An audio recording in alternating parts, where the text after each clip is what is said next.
நமக்கு துரோகி யாரு எதிரி யாருன்னு தெரியும். ஆனால் எதிரியும் துரோகியும் விட ஆபத்தானவர்கள். அந்த துரோகியும் எதிரியும் தற்காத்து நிற்கிறான் பாரா, நம் இனம் சார்ந்தவன், அவன் தாண்டா பேராபத்தானவன். குறுக்க குறுக்க ஓடுறான்டா, வெட்ட ஓங்கும் போது குறுக்க வந்துடுறான்டா. ஆத்தாடி சின்னத்தாமையன்ல, ஆத்தாடி பெரியம்மா மகன்ல, ஆத்தாடி சித்தப்பாவில, இதுலே தாண்டா நம்ம இது. இனிமே அந்த பாவம் பார்க்க கூடாதரா, ஏறி அடிச்சிட வேண்டியதான்.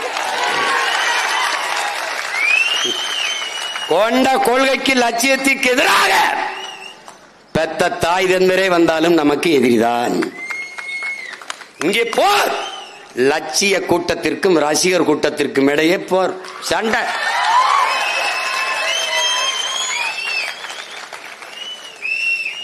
தமிழ் தேசியனத்தின் உரிமை விடுதலை என்ற புனித கனவை, உயர்ந்த லட்சியத்தை கொண்டிருக்கிற சித்தாந்தமா சினிமாவா? இதாண்டா சண்டை.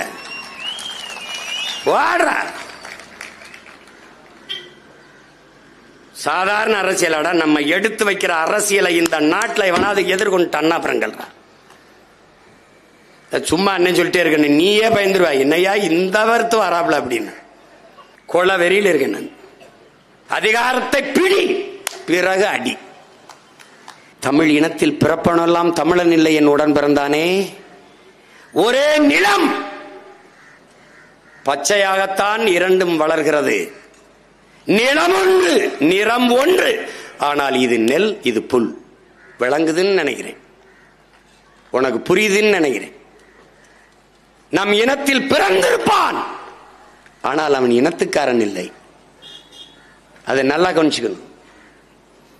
எவன் புல்லு எவன் நெல்லுன்னு தெரியாம நம்ம ஓடிட்டு இருக்கோம். துரோகி எங்கடா இருக்கான்? இங்கதான்டா இருக்கான், பக்கத்துலடா உட்காந்துருக்கான்.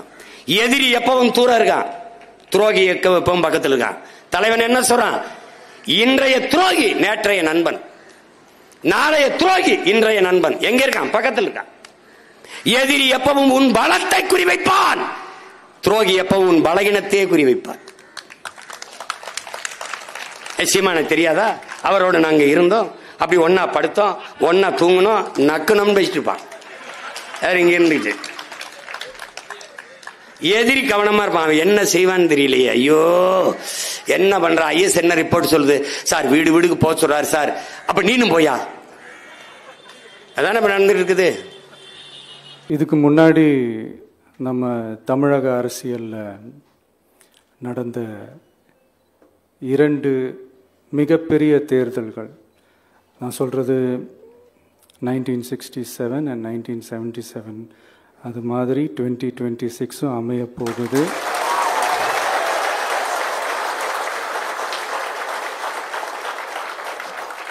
அப்படின்றத நம்ம ரொம்ப உறுதியாக இருக்கிறோம். முதலேருந்து அதை நம்ம சொல்லிக்கிட்டு இருக்கிறோம்.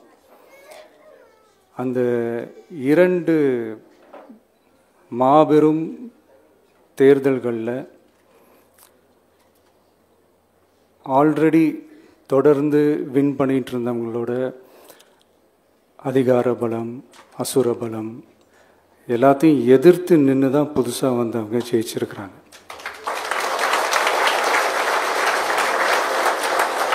எப்படி ஜெயிச்சாங்க அப்படின்னு பார்க்கும்போது அது சிம்பிள் லாஜிக் தான். ஊருக்கு ஊர், வீதிக்கு வீதி, வீட்டுக்கு வீடு அப்படின்னு போய் எல்லா மக்களையும் சந்திச்சிருக்கிறாங்க. இந்த நேரத்தில் அறிஞர் அண்ணா அவர்கள் சொன்ன அதே விஷயத்தை தான் நானும் இங்கே ரிப்பீட் பண்ணணும்னு ஆசைப்படுறேன்.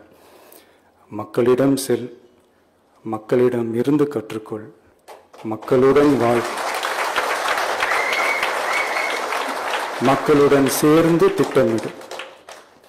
இதை சரியா செஞ்சாலே போதும். ஊருக்கு ஊர், வீதிக்கு வீதி, வீட்டுக்கு வீடு, வெற்றி பேரணியில் தமிழ்நாடு.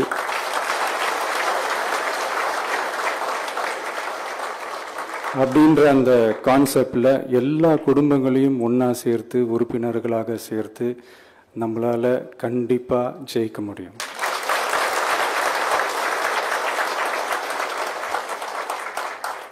அதனால தான் இந்த ஆப் மை டிவிகே அப்படின்ற இந்த ஆப்பை வந்து இன்றைக்கி நான் அறிமுகப்படுத்துறதுல ரொம்ப சந்தோஷப்படுறேன். இதுக்கப்புறம் மதுரை மாநாடு,